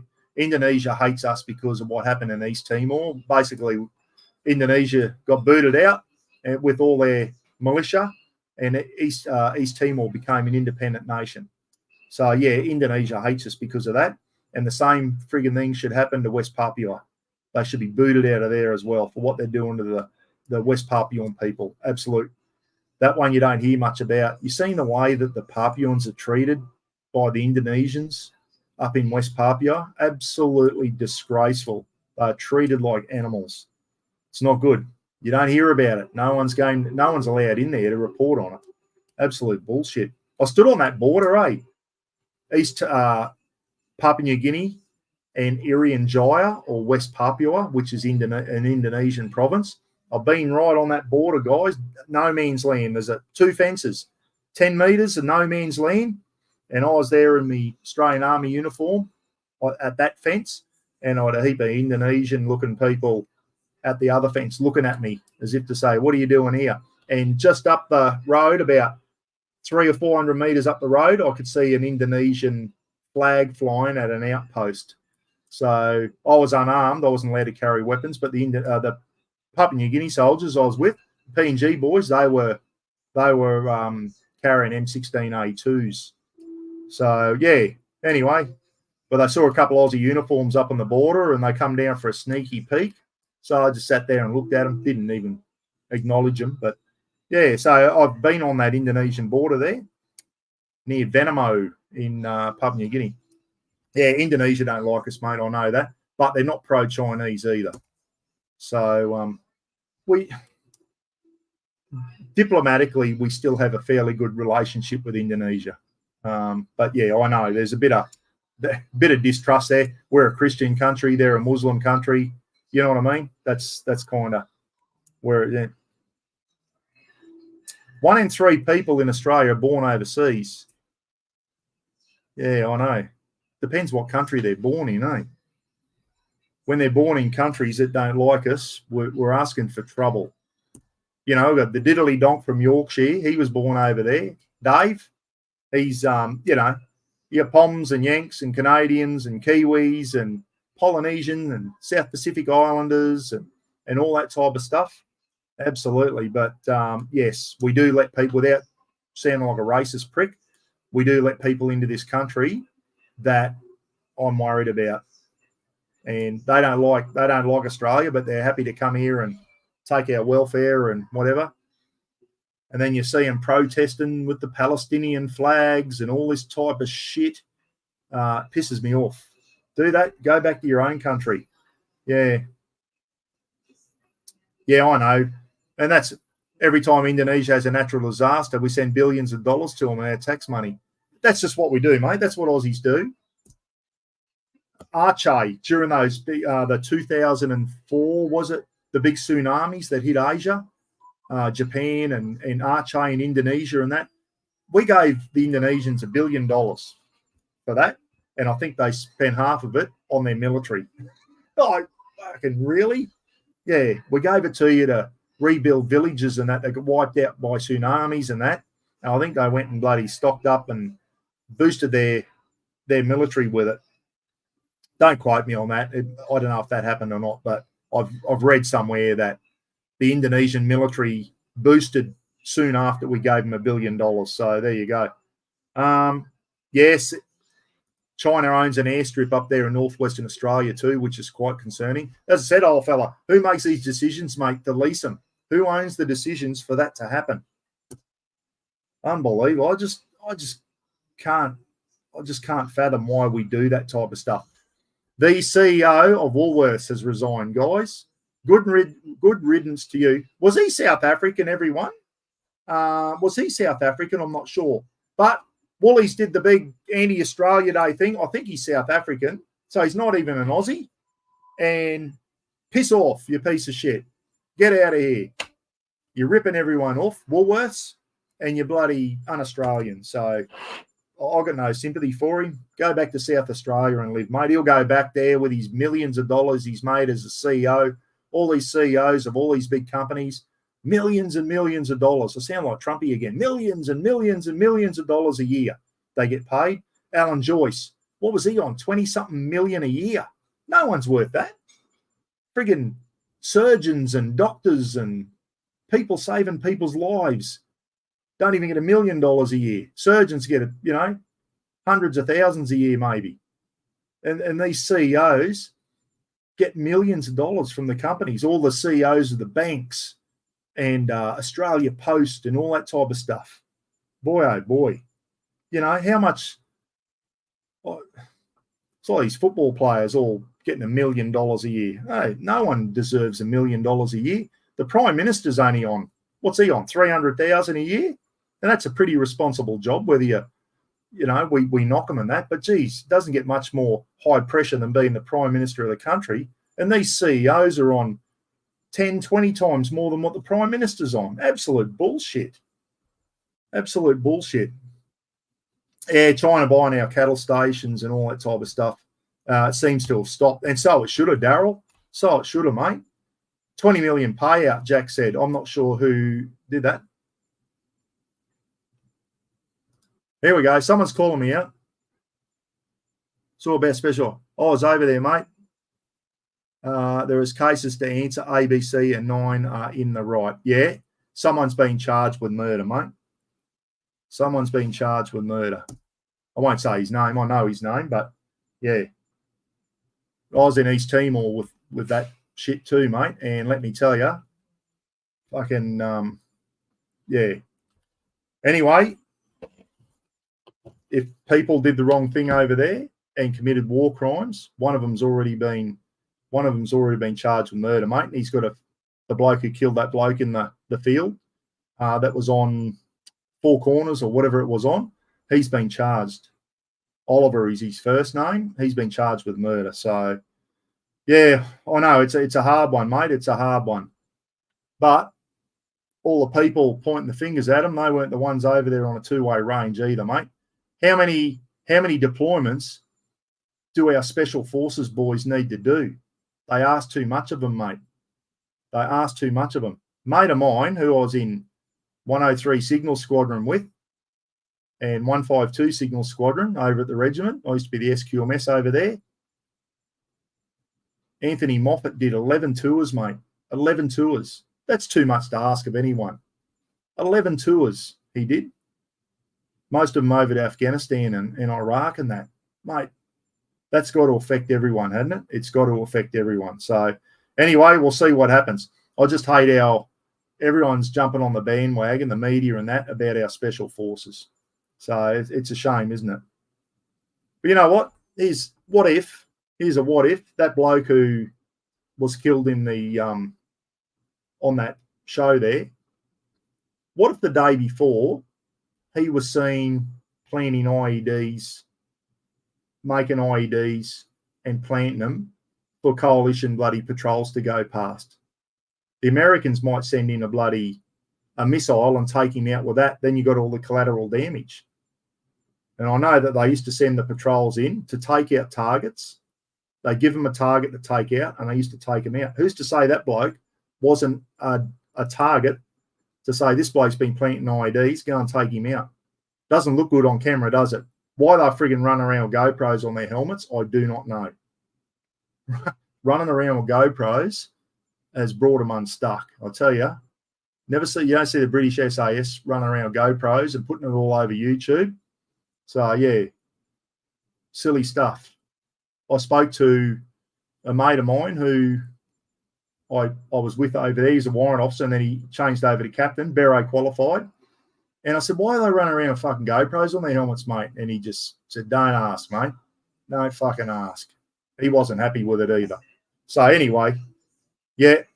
And as I said, mate, if someone's committed a murder, and then okay, if he murdered that guy in cold blood and there was no lawful excuse for doing it, he's got to face the consequences, hasn't he?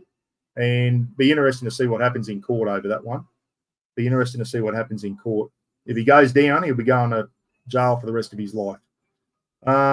Drew saying, yeah, too much pressure on our special force. Some of them did like 10 or 11 tours. Too much to ask of them. We've only got a small special forces community. We've got a commando regiment and a special air service regiment. Those guys, too much was asked of them. It really was ridiculous. We were over there 20 years. They just kept rotating through. We were frigging over there too long. For what? Place is still run by the Taliban. Like, hindsight's a great thing, isn't it? Anyway, I might finish it on there. No, I said I was going to talk about some camping. What I'm going to start doing, guys, on my old channel, had a lot of camping clips on there. Camping, camp setups, like my lithium battery setup, my Oz tent, and all this type of stuff. People keep asking me about it. Someone said to me the other day, Buck, what kind of setup have you got in the back of the BT50? I haven't seen it.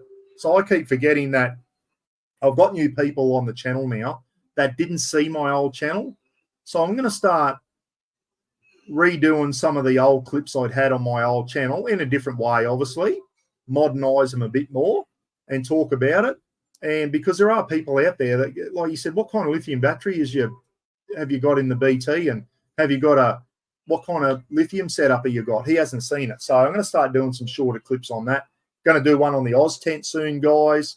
Do another one on the King Swag soon. Me and Rafa might go for a little, and maybe Roz too. We'll see if she wants to come up. Might go and do a little shakeout at Woodley Station and camp in the Oz tent and just get the fire. We've got to, when it's not too hot. It is starting to cool down a little bit. It's still hot, but the humidity's easing off a little bit now. And if we go up the mountain now, up on the Atherton Tablelands, it is cooler up there, way cooler than it is down here on the coast. So got some more stuff coming through. Ran out of ammunition, throw your weapon in the ditch and stand in the paddock saying, what shit? That one went over my head there. It used to be seen as a prestigious job to work in the military, but not today. You know, unfortunately, mate. And that's the thing. When we get all these Navy ships, where are we getting them from? They can't get people to man our ships now. They haven't got enough crew for the Anzac-class frigates. We haven't got enough crew for our submarines, apparently. Our infantry battalions are under strength. We're in a world of hurt. And it's not just Australia. I know the UK and America are having the same thing. I follow a lot of stuff on social media in relation to the UK and the US military.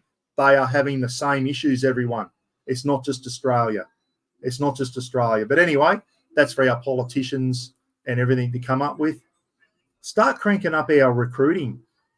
Get some decent bloody ads on TV. Who remembers back when we had Leopard 1 tanks, and you hear the tank rumbling through, and then it's all this big muddy river, and next thing this tank comes out of the river, and someone says, "You've been fishing, Davo," and he's in the tank and he holds out. You've got to be yabby that they reckon he caught in the river as he's bringing the tank through the river. He had a big yabby on his holding the yabby, and you go, "Oh, you've got a yabby, Davo," and all this. You know, they need to start ramping up the recruiting ads on TV, not this woke bullshit, like showing some of the cool jobs that are in the military. And there are some fantastic jobs in the military. You can get some great trades in the military. Start targeting these young kids.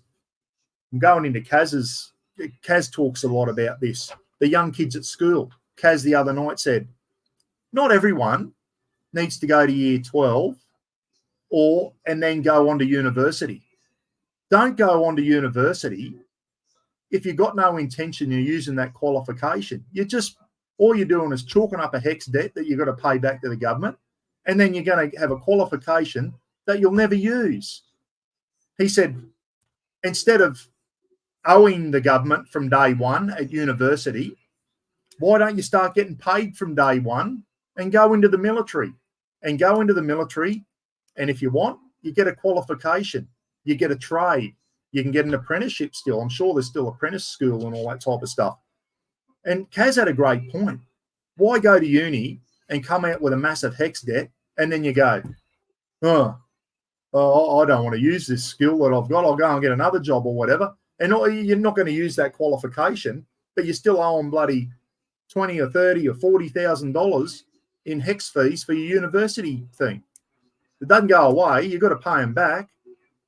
It's all right if you like my daughter. She went to university and she came out with a qualification, and that qualification got her a job as a speech therapist or a speech pathologist, and she's doing very well in it. There are times, like I'm sure there's a lot of stuff, if you want to go into the medical profession, like being a mechanical engineer, an electrical engineer, absolutely, go to university. But all these young kids, if you've got young kids, guys, and they're in high school and they're having to think about, sit down with them and start having a chat and go, hey, what are you going to do? Oh, I'll go to uni. All right. What are you going to do at uni? What is that qualification going to get you? What do you want to do at the end of that qualification? Are you going to use that qualification to get a job? Oh, no, I just want to go to uni and get a qual because it looks good. Well, piss off. Go and do something. In my day, we left school, most of you blokes, we left school at the end of year 10, and a lot of my mates went and got apprenticeships. Apprentice bricklayers, apprentice carpenters, apprentice plumbers, apprentice electricians. And what's happening now in this country? We haven't got enough frigging tradies. Can't get a tradie to come out and fix anything. So if you've got lads out there and they're a bit like me, they got a bit of nous about them, but you knew that they were never going to be university material, start encouraging them to look at getting an apprenticeship. And as soon as you get an apprenticeship, you're starting to get a qualification from day one. You start to earn money from day one. Okay, your first year, your apprentice isn't big money. I know that. Think about how much money tradies make now. Once they finish their apprenticeship, they're on good money. And they're all doing well for themselves, especially now because we haven't got enough. A lot of other ones, and me and another mate, there's a couple of us actually, we left and we went into the military. As soon as we hit 17, I was doing all my testing for the army when I was 16. I went and got a couple of part-time jobs, wait until I hit 17. When I was 16 years old, I was doing furniture removaling, or furniture delivery, I should say, not removaling, furniture delivery, and I was a cook at Kentucky. If you didn't know that, for about 6 months, I was a cook at Kentucky Fried, and at 10 to 10 every night, if there was low on chicken, I made sure I threw a new vat of chicken on. The manager would come out, what are you doing, Rogers? I didn't tell you to put a new vat of chicken on. I go, oh, sorry, I thought we were going to run out. Because whatever was left at 10 o'clock when the store shut, we got to take home in a doggy bag. So we also always made we put an extra vat on just before 10 o'clock so we could take it home. So and then as soon as I hit 17, I did all my army testing, maths, English, it was a big deal to get in the army. Then it wasn't easy, guys. There was a lot of testing and interviews and psychometric testing and medical testing and all that. It took a bit to get into the army. And then as soon as I hit 17, I was on a bus or a train and then a bus, and my ass was in Kapuka at basic training, and I didn't know if my ass was bloody pointing up or down. It was like going into the Marines, Mike. It's like the first moment you step off the bus, it's at that moment he knew he fucked up. It was like that. You just think, oh my God.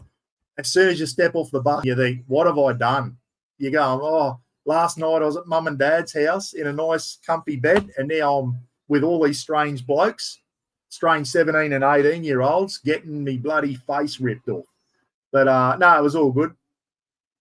Hard to find, Ash Barnett saying, hard to find people with good work ethic these days. I know the serious ones straight away when they come and do some work experience for a week of Sparky work. Yeah, good, mate. I love seeing the young fellas that are keen and enthusiastic. Speaking of work experience, here's a funny story for you. We used to get work experience kids in the army, believe it or not. And we had one day. He's only a young fella. He's in just started year 10 or 11 or whatever. So he turns up at Laverack Barracks in Townsville. And they said to him, go down and report to Sergeant Rogers in the Q store. You're going to work for him for a week. And I was going to teach him all about, you know, what we do in the Q store and signals and show him all the radio vehicles and all that type of stuff. Anyway, SSM comes down, who was an ex-Vietnam veteran. And he goes, who's this young fella? This is before work started for the day. I said, oh, this is young so-and-so from his work experience, sir. He goes, get a set of cams on him and get him a set of webbing. So we're about to do battle PT. But battle PT, boots, camouflage uniform, webbing, rifle, all that type of stuff. And we were going to go and yomp up some mountains. So he comes on battle PT with us and spent his week on work experience in hospital. We nearly killed him on the first PT session because the SSM said he's doing battle PT with us. If he wants to know what soldiers do, this is what he's... Anyway, he was as unfit as buggery and we nearly killed him. He ended up in hospital, not for the week, I don't think. He ended up in hospital and then we never saw him again. I think his parents must have said he ain't going back to the army for work experience. That was funny as when I was at 1526 Squadron at the SAS Regiment, guys, had a young female girl turn up for work experience at the SAS Regiment. Can you believe that? And they said, Buck, can you look after this girl for a week, show her around, blah, blah, blah. Anyway, that girl had the best week of her life. She shot Steyrs, she shot M4s, she shot MP5s. I had her down on the range, running squadron range shoots and that. She was shooting all the machine guns. She got a ride in a Black Hawk, the counter-terrorist squadron was out doing some training, and I got her a ride in a Black Hawk helicopter from out where the CT boys were, and she got to fly back to Swanbourne and land on the footy oval. And people out there going, who's this young girl here dressed up in a bloody set of overalls? Well, I just put overalls on her. And they said, oh, that's the work experience girl. She's flying back in a chopper with the SAS boys in a Black Hawk helicopter. I shit you not. Yeah, so I put one in hospital. The other one I had a heap of work experience kids come, and I used to take them down. And you're probably thinking, if you're in the army, bullshit, Buck, you can't take kids to the rifle range and that. Over West you did. And my son will, if Phil, are you still on? Phil will back me up here. When Phil was in high school, I went up to the boss. And I used to do a lot of the duties as the squadron sergeant major. I used to, a lot of Friday mornings, we'd go down to the range and we'd fire the MP5s. We had indoor ranges, all the counter-terrorist ranges and that. The MP5s, M4s and all that. I used to run a lot of range shoots over West. And I got my present. There he is, Phil. Confirm that when you were in grade 10 at Swanbourne High in Perth, you came to the range with me one day, you and Terry Douglas, I think it was, still at school, and you got to fire all the MP5s, the M4, the Steyr, and all that type of stuff. The USP handgun that the boys used. Yeah, so correct. Pre-9/11, I can confirm. So, yeah, it's before 9/11 hit. So Phil was living with me, my son, over, and, yeah, got him in. You couldn't do that in any other army unit except the SAS Regiment. Obviously, I said to the boss, I said, do you mind if my son and his mate come to the range shoot on Friday morning?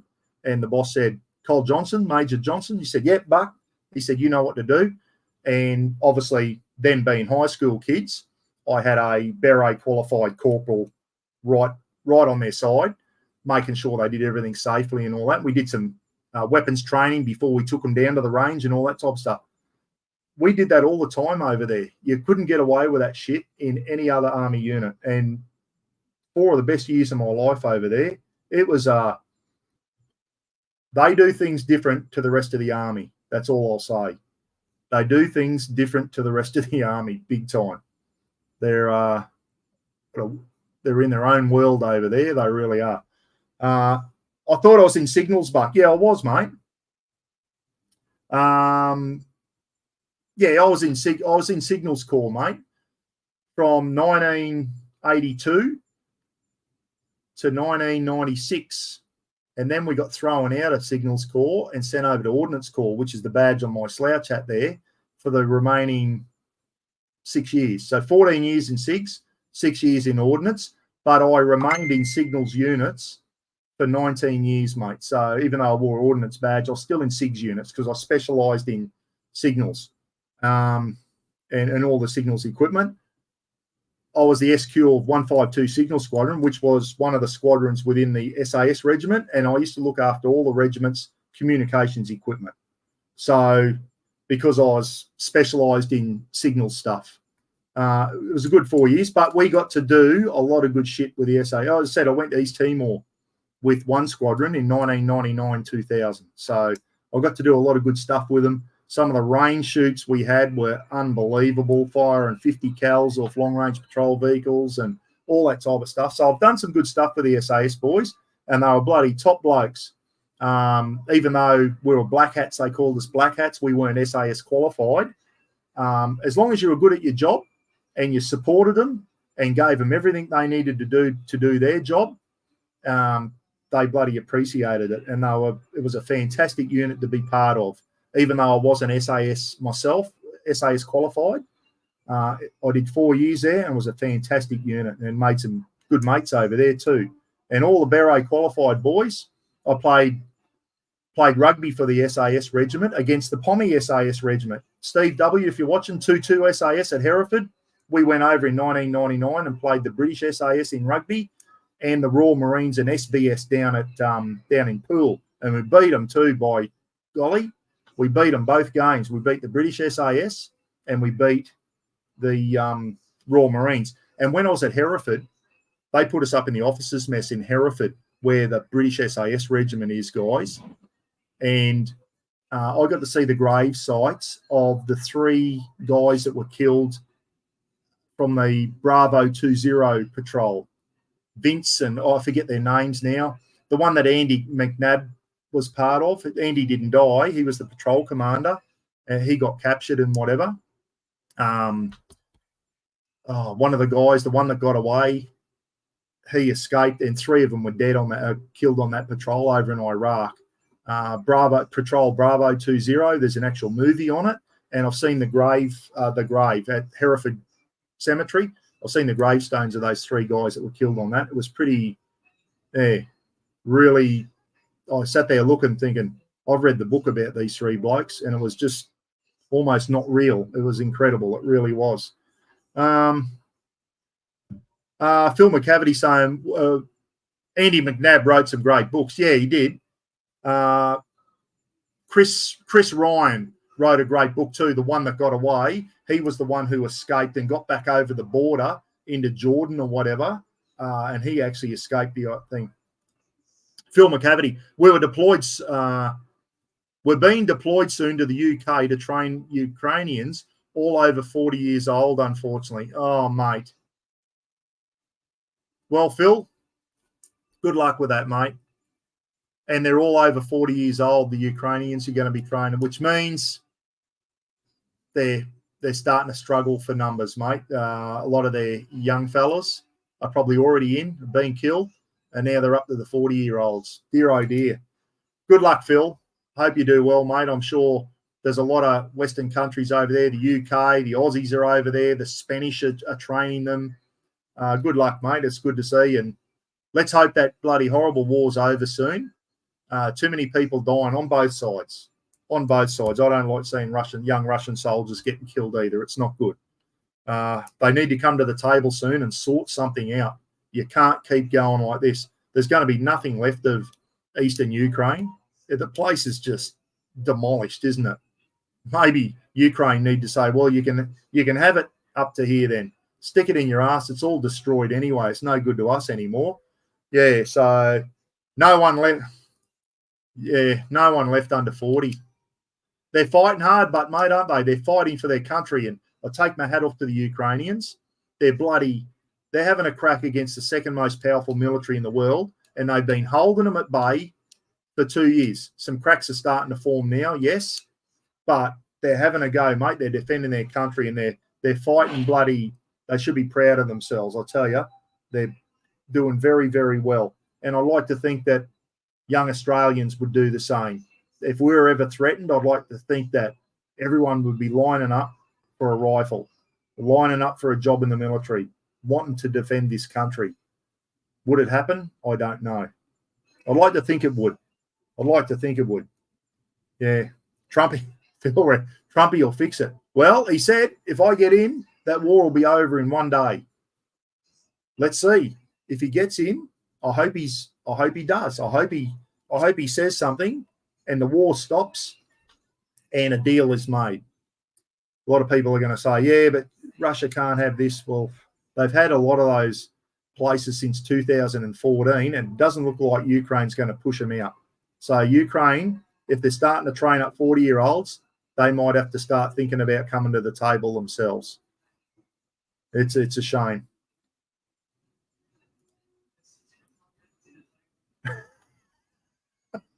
Newt's from Scrunnel Funnels. He said, I'd join back up, but I'd still need my naps. Yeah, there'd be bloody shells blowing up around us, Newts, and we'd be in the bottom of the gun pit having a little bloody afternoon siesta, mate, because we're getting old. Yeah, it gets like that as you get older, Newts. Hey, you love the afternoon naps. They go down real good, I'll tell you.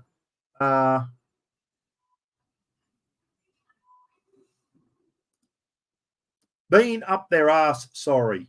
I'm not sure what that one means. I must have missed something back there. Yeah. The war on Russia and Ukraine is a disgrace. Thanks to you. We need to stop being up America's ass.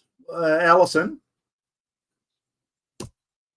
remember who saved our ass in World War II, but we'd be speaking Japanese if it wasn't for the Yanks, and I've said that a million times, and I will keep saying it. The reason we are in tight with the Americans, they are our allies. We've been fighting with them. We've been fighting with the Yanks since 1917. Australian soldiers were the first ones to start training American soldiers in tank warfare over in France in World War I. We fought beside the Americans in World War I.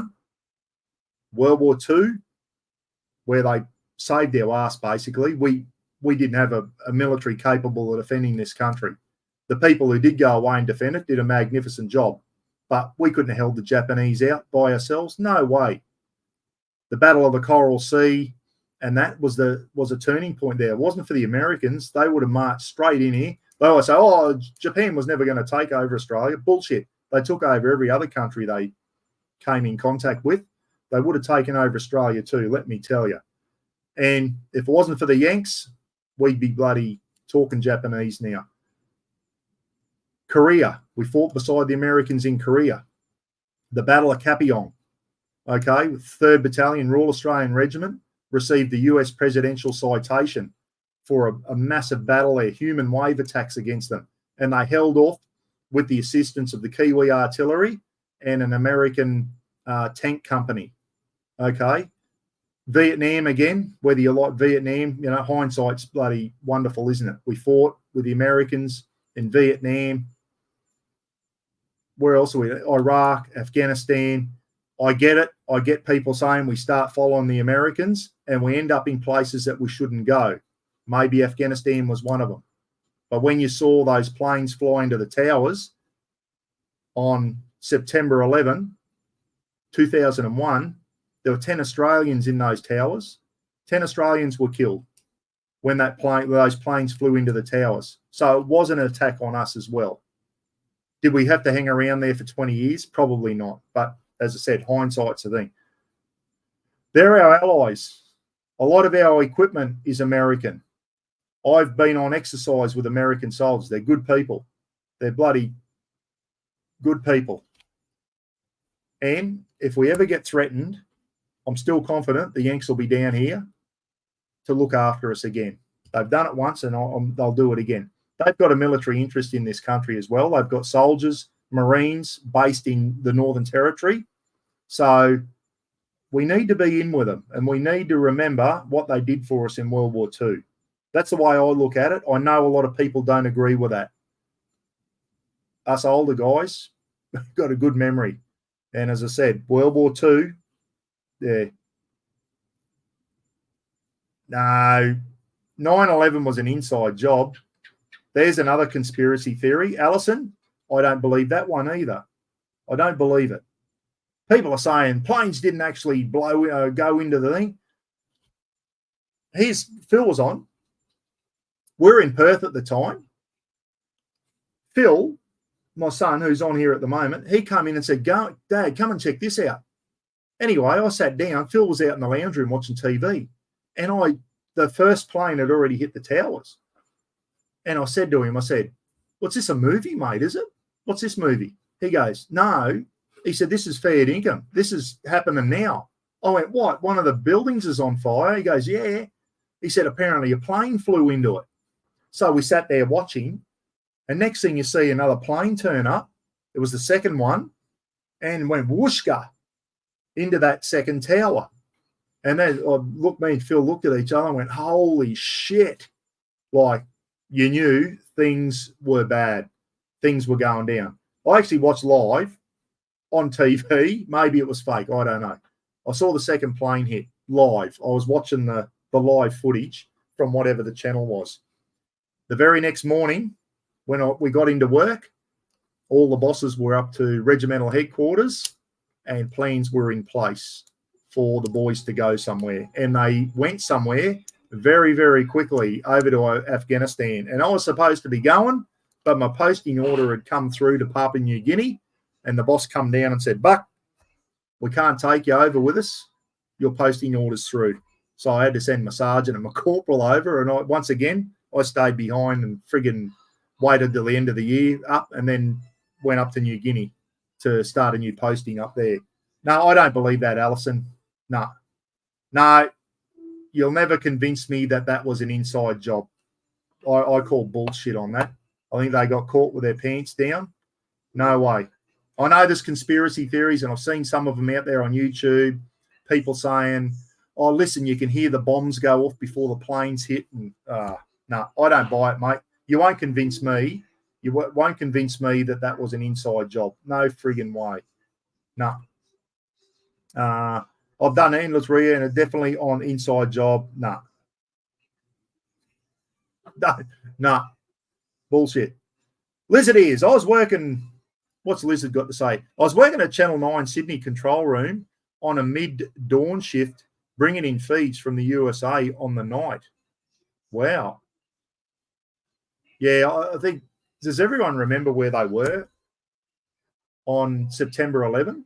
Might have been September 12th here in Australia. It was 8 o'clock. Was it 7? First one went in 7:30 and the next one at 9 o'clock on September 11. And have I got it? Brad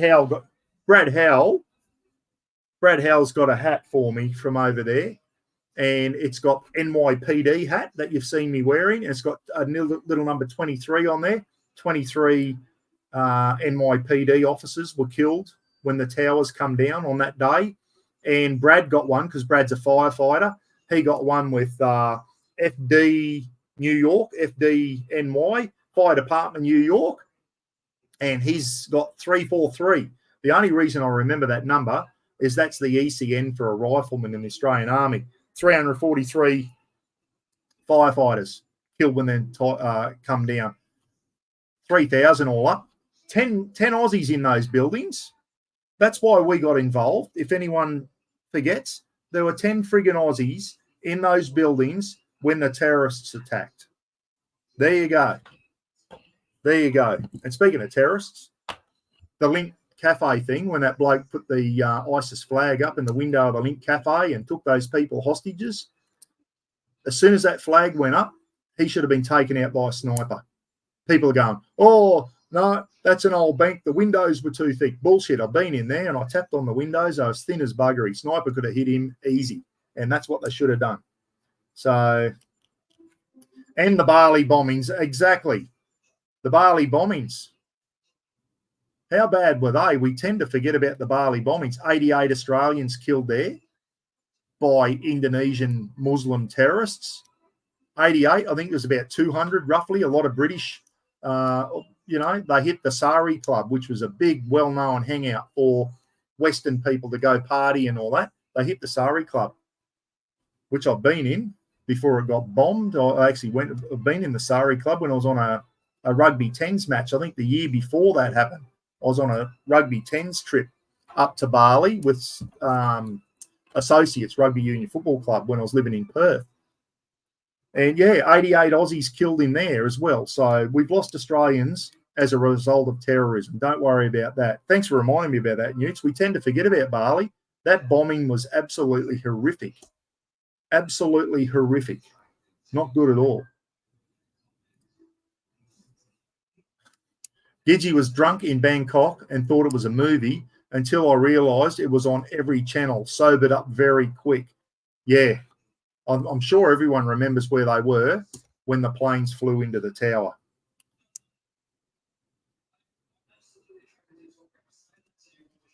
It's sad that the life's lost such a disgusting event in it. Absolutely, Alison, it was. That was bloody terrible. 88 Aussies from memory and about 200 all up. A lot of British, a lot of German, a lot of Europeans, plus local Balinese people, all the staff in the Sari Club, all the bar people and waiters and all that, all Balinese people, all good people. Anyone been to Bali? The Balinese people are bloody beautiful people. The Javanese, not so much. You can tell a Balinese person from a Javanese real quick. As soon as you say you're Australian, if they're friendly to you, they're Balinese. If they look at you like they want to stab you, they're Javanese. They're the real Indons. Yeah, I know. We won't go into the thing and that. I've met some Muslim people and they've been very, very nice people. So we got into the thing there where we saw anyone who was a Muslim, we thought they were a terrorist. And we can't stereotype, can we? We've got to treat people how they treat you. And there's a Muslim lady that works in Coles here in Innisfail, and she's happy-go-lucky, says good day to everyone, has a chat with you. Really, you know, Gidgey saying Bruneians. Gidgey worked up in Brunei on the Royal Brunei Air Force's Black Hawk helicopters, guys. Bruneians are Muslims, beautiful people. Trouble is, Sharia law got in up there, didn't it? Because of all the Fruit Loops at the top, and they introduced Sharia law. But Ken used to work with the Bruneians who are Muslims, and really good. Funny story. When they were on Ramadan or whatever it's called, they're not allowed to eat during the day. Ken used to leave a bunch of bananas on his desk, and they used to get really hungry because they couldn't eat during daylight hours. They had to eat at night. It was part of their religion. So Ken would purposely leave a big bunch of bananas on his desk, and every time he'd go out for a piss and come back, there'd be a banana missing. He said they just sneak in his office and mung out on a banana, and then, like, so they didn't get caught. Yeah, so bloody funny. Anyway, guys, I've been on for 2 hours. That's long enough on a Wednesday night. Thanks for tuning in. What do you reckon of our new Navy thing? I like it. I'd like to. Now, it's good to say, oh, we should have bloody 27 air warfare destroyers and 3 aircraft carriers. Country of 27 million people, we don't have the money for it, guys. Okay, we might be a big country, but population-wise, we're a small country. With the size of the United States, the US has got 330 million. We've got 27.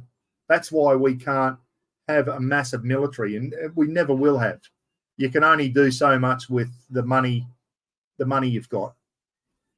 We've got a lot of natural resources. Maybe we need to bloody be careful of where we're sending our money overseas and start using a bit more for ourselves and not be so generous, especially to countries that don't appreciate our support. There are countries out there that we need to support, and there's countries that we give money to that we should be going, hey guys, no more money for you guys. Stick it in your ass. We're going to use it for ourselves. Yeah. It's like you're down to your last $20. You don't go and lend $20 out to someone, do you? You need it for yourself. It's a bit like that. Anyway, yeah, we'll give it to the squeaky wheel, pacifists and greenies. Just remember, next election, guys, we've got to start voting instead of going, oh, mum and dad used to vote Labor or mum and dad used to vote LNP and that. Start having a real good think about who you're going to vote for. And I don't know. There's talk of another election coming up sooner then sooner rather than later, that there could be a federal election early called later this year. I heard that yesterday. If so, Albo's got to go. He's no good. Don't mind the guy. He's a nice person, but he's not Prime Minister material. He's got to go, guys. He's too weak and making too many mistakes as far as I'm concerned. Will the other party do any better? I hope so. I hope so. Anyway, good night, everyone. I might come on again Saturday night, and it'll be more of a camping theme. No more military stuff. That's it for now on. I know a lot of yous on here aren't. Hey, Andy, how are you up there? Andy Rich is on up in the UK too. I know a lot of yous aren't ex-military like I am. I'm passionate about it, guys.